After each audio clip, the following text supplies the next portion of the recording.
tive agora a reunião com a nossa bancada de deputados e senadores para tratar de duas pautas. Primeiro, para falar um pouquinho e dar tranquilidade a todos sobre a questão do filme do Jair Bolsonaro e sobre a nossa alternativa moderna ao fim da escala 6x1, algo que é muito melhor.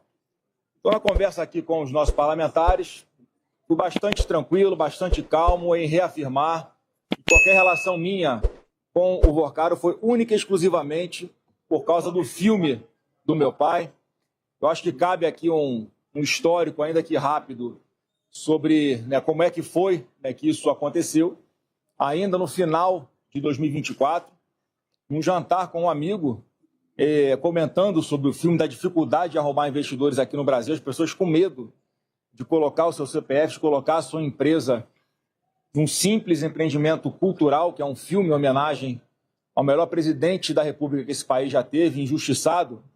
Tinha um receio, a razão pela qual nós optamos por fazer esse filme fora do Brasil, é um filme americano. Então ele me disse que conhecia uma pessoa que já havia investido em outros filmes, me apresentou esse investidor, que é o Vorcaro, uma pessoa que na época, lá atrás, alguém que era uma pessoa que circulava em todas as rodas aqui em Brasília, ia a eventos com o ministro do Supremo, a alta roda de empresários, patrocinava eventos de várias emissoras de televisão, inclusive fora do Brasil. Portanto, a pessoa, naquela época, acima de qualquer suspeita. Bom, o tempo foi passando e chegou o momento em que ele parou de honrar as parcelas desse contrato, que existe o contrato entre a empresa que ele indicou como sendo a investidora, com o fundo, e em maio de 25 foi quando a última vez que ele honrou com os pagamentos. E mais uma vez, nesse meio tempo, como as pessoas que estavam envolvidas na produção do filme não conseguiam retorno, era quando eu tentava cobrar dele, como se para ter alguma posição. Eu falava, se você não conseguir honrar, não tem problema, eu vou atrás de outros investidores. E ele me dizia sempre que ia honrar com um contrato integralmente. Bom, aí no final de 2024, melhor, final de 2025, foi aquele áudio que todos aí ouviram, em que eu peço uma luz para saber, ter uma palavra final sobre o que vai acontecer, porque o filme já estava num grande risco do filme ser encerrado, inclusive, que seria uma grande catástrofe. E no dia seguinte em que ele foi preso. Nesse momento é que nós vimos ali que deu uma virada de chave, nós entendemos melhor que a situação era muito mais grave, e em função disso, trago aqui para vocês, eu falei lá dentro para os deputados, mas já vi que a imprensa já divulgou. Eu estive com ele mais uma vez após esse evento, quando ele passou a usar o monitoramento eletrônico, ele não podia sair da cidade de São Paulo. Eu fui sim ao encontro dele para botar um ponto final nessa história, dizer que se ele tivesse me avisado que a situação era grave como essa, eu já teria ido atrás de outro investidor há muito mais tempo e o filme não correria risco. Então foi uma grande dificuldade nesse momento arrumar outros investidores que pudessem concluir esse filme. E aí, quando você começa a entender melhor a situação, foi a matéria no domingo, que saiu, se não me engano, não sei se foi no UOL ou no Poder 360, mostrando que o próprio presidente da República aconselhava o dono do Banco Master a não vender o seu banco para um outro banco, com a presença do Galípolo na reunião, que não era ainda o presidente do Banco Central, e o próprio presidente da República, Lula, dizendo para ele aguardar, porque ia trocar o presidente do Banco Central, dando a entender que com o Galípolo presente ali naquela sala, que seria o próximo presidente do Banco Central, as coisas se resolveriam. Quer dizer, em primeiro lugar, uma prova de que o Roberto Campos Neto não tinha absolutamente nada a ver com a tentativa de ajudar o Banco Master, pelo contrário, demonstra essa conversa que era um empecilho.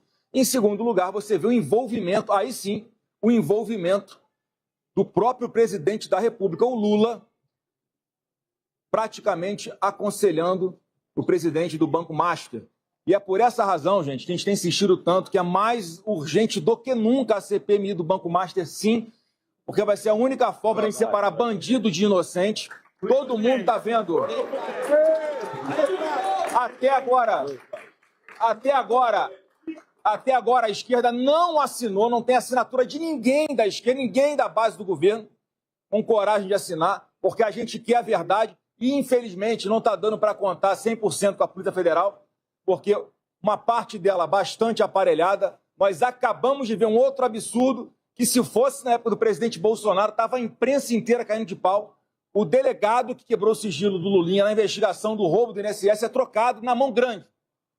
Eu só não sei se ele foi ameaçado e saiu porque quis, ou ele foi obrigado a sair de lá de alguma outra forma. Isso é um escândalo.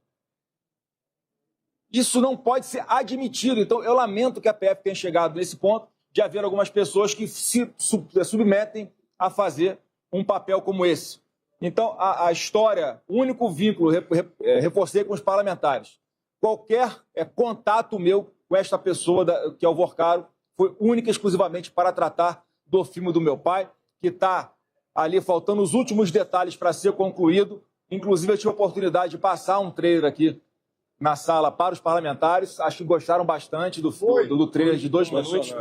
A gente vai disponibilizar esse trailer até domingo para todo mundo, nas nossas redes sociais e também para vocês da imprensa. E aí eu quero acrescentar 2 coisas que foram os meus pedidos, tanto à produtora quanto ao fundo, né, que eles se organizassem para fazer uma prestação de contas a todo mundo das despesas que foram feitas em função desse investimento no filme, de forma transparente, em até 30 dias. Foi isso que eu pedi. E o meu outro pedido, o jurídico também concordou, o outro pedido é que, assim que o filme começar a dar o resultado, o valor que foi aplicado no filme em função do investimento, por intermédio dessa empresa indicada pelo Daniel Vorcaro, ele vai ser destacado, ele vai ser separado para que fique à disposição das autoridades brasileiras para fazer o que entender que está dentro da lei. Portanto, com muita tranquilidade, muita transparência, era isso que eu tinha que falar sobre o filme.